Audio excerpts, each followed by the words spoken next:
Habacuc, chapitre 1. Oracle révélé à Habacuc le prophète. Jusque à quand, ô Éternel? J'ai crié et tu n'écoutes pas, j'ai crié vers toi à la violence et tu ne secours pas.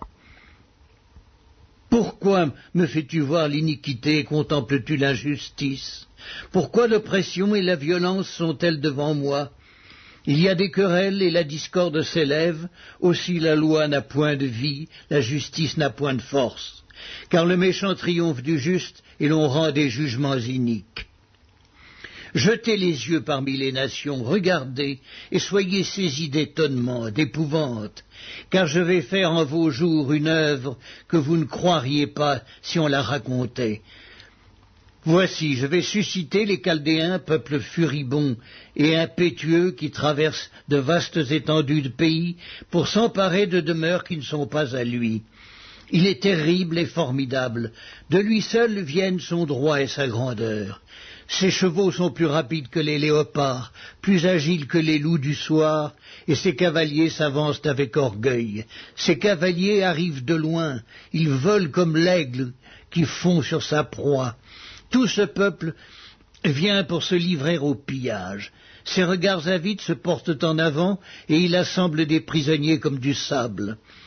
Il se moque des rois, et les princes font l'objet de ses railleries. Il se rit de toutes les forteresses, il amoncelle de la terre, et il les prend. Alors son ardeur redouble, il poursuit sa marche, et il se rend coupable. Sa force à lui, voilà son Dieu. N'es-tu pas de toute éternité, éternel, mon Dieu, mon Saint? Nous ne mourrons pas. Ô Éternel, tu as établi ce peuple pour exercer tes jugements. Ô mon rocher, tu l'as suscité pour infliger tes châtiments. Tes yeux sont trop purs pour voir le mal, et tu ne peux pas regarder l'iniquité. Pourquoi regarderais-tu les perfides et te tairais-tu? Quand le méchant dévore celui qui est plus juste que lui, traiteras-tu l'homme comme les poissons de la mer, comme le reptile qui n'a point de maître? Il les a fait tous monter avec l'hameçon et les attire dans son filet. Il les assemble dans ses raies. Aussi est-il dans la joie et dans l'allégresse.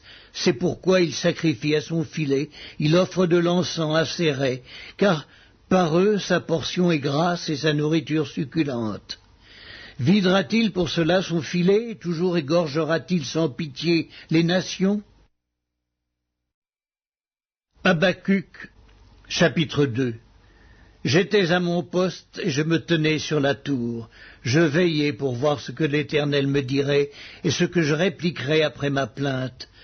L'Éternel m'adressa la parole et il dit, « Écris la prophétie, grave-la sur des tables afin qu'on la lise couramment. » Car c'est une prophétie dont le temps est déjà fixé, elle marche vers son terme et elle ne mentira pas.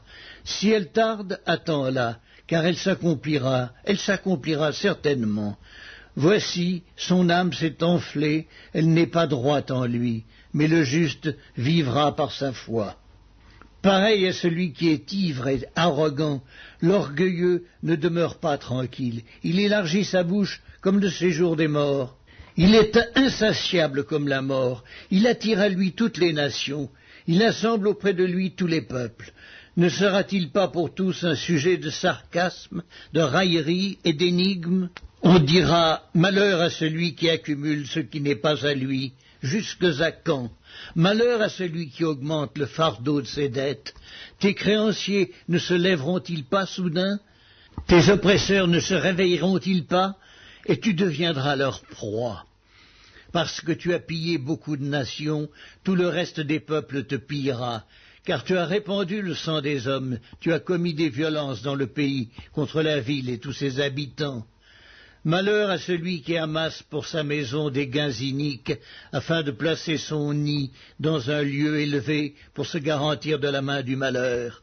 C'est l'opprobre de ta maison que tu as résolu, en détruisant des peuples nombreux, et c'est contre toi-même que tu as péché, car la pierre crie du milieu de la muraille, et le bois qui lie la charpente lui répond. Malheur à celui qui bâtit une ville avec le sang, qui fonde une ville avec l'iniquité. Voici, quand l'Éternel des armées l'a résolu, les peuples travaillent pour le feu. Les nations se fatiguent en vain. Car la terre sera remplie de la connaissance de la gloire de l'Éternel, comme le fond de la mer par les eaux qui le couvrent. Malheur à celui qui fait boire son prochain, à toi qui verses ton outre et qui l'enivre, afin de voir sa nudité. Tu seras rassasié de honte plus que de gloire. Bois aussi toi-même et découvre-toi. La coupe de la droite de l'Éternel se tournera vers toi, et l'ignominie souillera ta gloire. Car les violences contre le Liban retomberont sur toi, et les ravages des bêtes t'effrayeront, parce que tu as répandu le sang des hommes et commis des violences dans le pays contre la ville et tous ses habitants.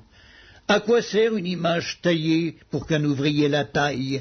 À quoi sert une image en fonte et qui enseigne le mensonge pour que l'ouvrier qui l'a faite place en elle sa confiance, tandis qu'il fabrique des idoles muettes? Malheur à celui qui dit au bois, lève-toi, à une pierre muette, réveille-toi.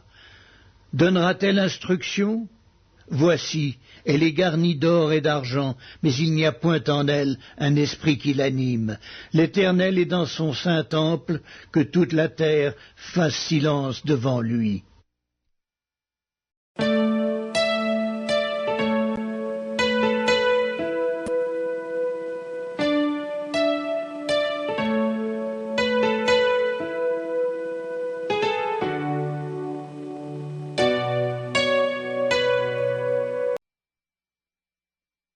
Deuxième épître de Pierre, chapitre 2. Il y a eu parmi le peuple de faux prophètes, et il y aura de même parmi vous de faux docteurs, qui introduiront des sectes pernicieuses, et qui, reniant le maître qui les a rachetés, attireront sur eux une ruine soudaine. Plusieurs les suivront dans leur dissolution, et la voix de la vérité sera calomniée à cause d'eux. Par cupidité, ils trafiqueront de vous au moyen de paroles trompeuses, eux que menace depuis longtemps la condamnation et dont la ruine ne sommeille point. Car si Dieu n'a pas épargné les anges qui ont péché, mais s'il les a précipités dans les abîmes de ténèbres et les réserve pour le jugement, s'il n'a pas épargné l'ancien monde, mais s'il a sauvé Noé, lui le huitième, ce prédicateur de la justice, lorsqu'il fit venir le déluge sur un monde d'impies, s'il a condamné à la destruction et réduit en cendres les villes de Sodome et de Gomorrhe, les donnant comme exemple aux impies à venir, et s'il a délivré le juste Lot, profondément attristé de la conduite de ces hommes sans frein dans leur dissolution, car ce juste qui habitait au milieu d'eux tourmentait journellement son âme juste à cause de ce qu'il voyait et entendait de leurs œuvres criminelles, le Seigneur sait délivrer de l'épreuve les hommes pieux, et réserver les injustes pour être punis au jour du jugement. Ceux surtout qui vont après la chair dans un désir d'impureté et qui méprisent l'autorité. Audacieux et arrogants, ils ne craignent pas d'injurier les gloires, tandis que les anges supérieurs en force et en puissance ne portent pas contre elles de jugement injurieux devant le Seigneur. Mais eux, semblables à des brutes qui s'abandonnent à leur penchant naturel, et qui sont nées pour être prises et détruites, ils parlent d'une manière injurieuse de ce qu'ils ignorent, et ils périront par leur propre corruption, recevant ainsi le salaire de leur iniquité. Ils trouvent leur délice à se livrer au plaisir en plein jour. Hommes tarés et souillés, ils se délectent dans leur tromperie, en faisant bonne chère avec vous. Ils ont les yeux pleins d'adultère et insatiables de péché. Ils amorcent les âmes mal affermies. Ils ont le cœur exercé à la cupidité. Ce sont des enfants de malédiction. Après avoir quitté le droit chemin, ils se sont égarés, en suivant la voie de Balaam, fils de Bosor, qui aima le salaire de l'iniquité, mais qui fut repris pour sa transgression. Une ânesse muette, faisant entendre une voix d'homme, arrêta la démence du prophète. Ces gens-là sont des fontaines sans eau, des nuées que chasse un tourbillon. L'obscurité des ténèbres leur est réservée. Avec des discours enflés de vanité, ils amorcent par les convoitises de la chair, par les dissolutions, ceux qui viennent à peine d'échapper aux hommes qui vivent dans l'égarement.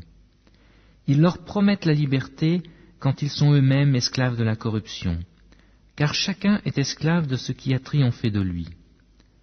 En effet, si après s'être retirés des souillures du monde par la connaissance du Seigneur et Sauveur Jésus-Christ, ils s'y engagent de nouveau et sont convaincus, leur dernière conviction est pire que la première, car mieux valait pour eux n'avoir pas connu la voie de la justice que de se détourner, après l'avoir connue, du saint commandement qui leur avait été donné.